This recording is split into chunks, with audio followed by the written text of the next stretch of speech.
MBBS करके आते हैं, उनको एक टेस्ट देना पड़ता है और टेस्ट देने के बाद ही उनको MCI से वो डिग्री या लाइसेंस प्राप्त होता है। वैसे ही साइकोलॉजी की दुनिया में एक रजिस्ट्रेशन हमको लेना पड़ता है, वो है RCI का।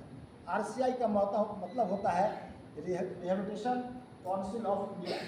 उस संस्था से आपको एक लाइसेंस लेना पड़ेगा। इसके अलावा हर स्टेट गवर्नमेंट का अपना एक पैरामीटर होता है लाइसेंस देने का।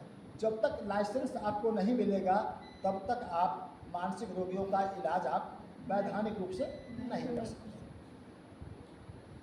उसके बाद सबसे इम्पोर्टेंट बात जो है इस दुनिया में आने के लिए, साइकोलॉजी की दुनिया में आने के लिए, कि आपके पास इंटरपर्सनल स्किल, कम्युनिकेशन स्किल बहुत अच्छा होना चाहिए।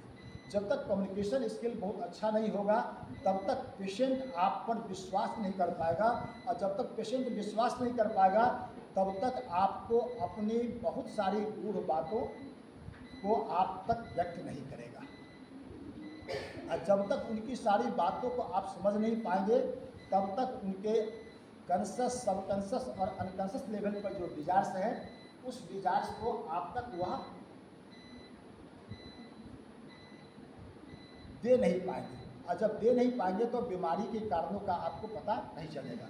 इसलिए साइकोलॉजिस्ट के लिए जो सबसे बड़ा जो क्वालिफिकेशन है वह है इंटरपर्सनल स्किल, उसमें होना चाहिए। उसमें कम्युनिकेशन बहुत अच्छा होना चाहिए। अगला है,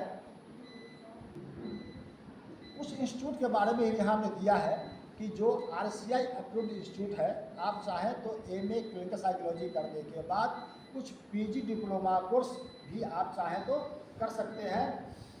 उसके लिए कुछ इंस्टीट्यूट का नाम है, एक है वह institute of human behaviour and applied science जो दिल्ली में है। उसके बाद है CIP है जो रांची में है, और देश का जो सबसे बड़ा इंस्टीट्यूट है साइकोलॉजी की दुनिया में वो है निमहांस जो कि बेंगलोर में है। इसके अलावा CIP के अलावा रेनिपास, रांची में 2 इंस्टीट्यूट है बहुत इम्पोर्टेंट है, एक है CIP और दूसरा है रेनिपास। आप चाहें तो रेनिपास या CIP से भी आप PG डिप्लोमा की डिग्री या PhD डिग्री ले लें। वहाँ फ़ायदा यह होता है कि आपको हर दिन पेशेंट के साथ रूबरू होना होता है, उसका असेसमेंट करना होता है।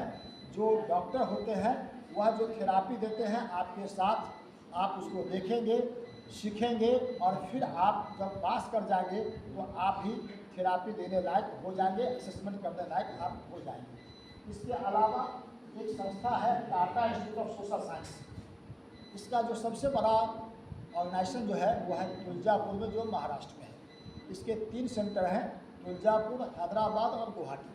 आप चाहें तो इस तीनों सेंटर में से किसी एक सेंटर में आप जाकर के वहाँ पर डिप्लोमा कोर्स कर सकते हैं या पोस्ट ग्रेजुएट डिग्री आप वहाँ पर ले सकते हैं। इसके अलावा PG डिप्लोमा का कई सारे स्टेट यूनिवर्सिटी, सेंट्रल यूनिवर्सिटी और प्राइवेट यूनिवर्सिटी में पढ़ाई होती है।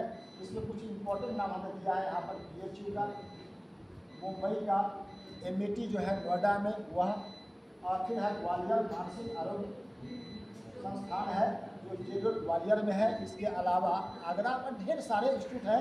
हमने 5-10 के बारे में केवल आपको यहाँ दिखाया है। इसका मतलब यही नहीं कि 5-10 है, ढेर सारे हैं। आप जाएंगे मोबाइल पर, गूगल पर डालेंगे, सवाल पूछेंगे, ढेर सारे वहाँ पर कोर्स के बारे में मिलेगा। कैसे एडमिशन होता है, कितना समय लगता है, क्या पढ़ाई होती है, कैसे ट्रेनिंग दी जाती है, कैसा उस इंस्टीट्यूट का प्लेसमेंट है, इन सारी बातों की जानकारी उसके वेबसाइट पर आपको मिलेगा। तो ऐसे बच्चे जो क्लिनिकल साइकोलॉजी रखना चाहेंगे उनके साथ जॉब प्रोस्पेक्ट कैसा होगा, एक मोटे तौर पर हमने आपको यहाँ बताया। नेक्स्ट है कि यदि आप क्लिनिकल साइकोलॉजी रखना नहीं चाहते हैं, आपकी इच्छा है कि मैं पढ़ूँ ऑर्गेनाइजेशनल बिहेवियर, तब ऑर्गेनाइजेशनल बिहेवियर में मुझको पढ़ना क्या क्या है, हम क्या पढ़ेंगे, पढ़ने के बाद हमें कौन कौन सी नौकरी मिलेगी, और उसके लिए कुछ एक्स्ट्रा प्रोफाइल को एनरिच करके लिए मुझे क्या क्या